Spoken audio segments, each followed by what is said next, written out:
குருவம்மா என்ற இந்த மூதாட்டியின் காத்திருப்பு தினந்தோறும் நடக்கிறது. ராமநாதபுரம் மாவட்டம் கடலாடி அருகே உள்ள கிடாக்குளம் கிராமத்தில் கடந்த 3.5 ஆண்டுகளாக இது வழக்கமான காட்சியாகிவிட்டது. தடுப்பு வெளியில்லாத 30 அடி ஆழம் கொண்ட கிணற்றில் மணிக்கணக்கில் காத்திருந்து அதில் ஊற்றெடுக்கும் நீரை எடுத்து வருவது இந்த ஊர் பெண்களின் தினசரி வேலைகளில் மிகவும் முக்கியமானது.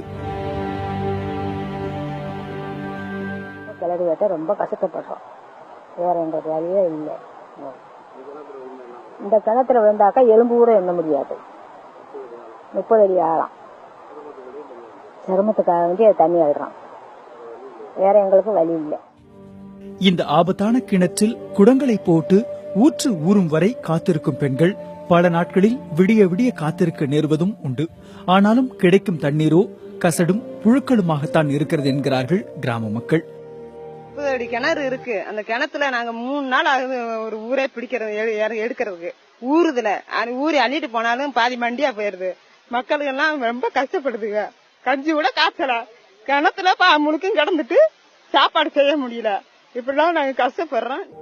தினக்கூலி வேலைக்கு சென்று பிழைப்பு நடத்தும் இவர்கள் வருவாயையும் இழந்து குடிநீருக்காக நாள் முழுவதும் காத்திருக்கும் நிலை ஏற்படுகிறது.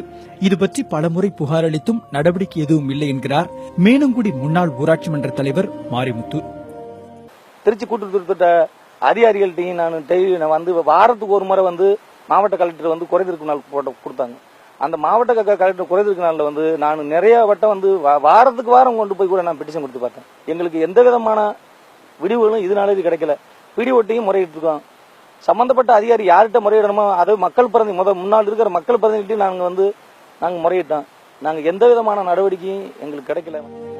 கிடாக்குளம் கிராமத்து குடிநீர் பிரச்சினை குறித்து மாவட்ட ஆட்சியரிடம் பலமுறை தொடர்பு கொண்டு பேச முயன்ற போதும் பிரச்சினைக்குரிய பதில் கிடைக்கவில்லை. கடலாடி வட்டாட்சியர் விஜயகுமாரை தொடர்பு கொண்ட போது உடனே ஆய்வு செய்து நடவடிக்கை எடுப்பதாக தகவல் கூறினார். ஆய்வுகளும் நடவடிக்கைகளும் கிடாக்குளம் மக்களின் தாகம் தீர்க்குமா? புதிய தலைமுறைக்காக கடலாடியிலிருந்து லிங்கேஸ்வரன்.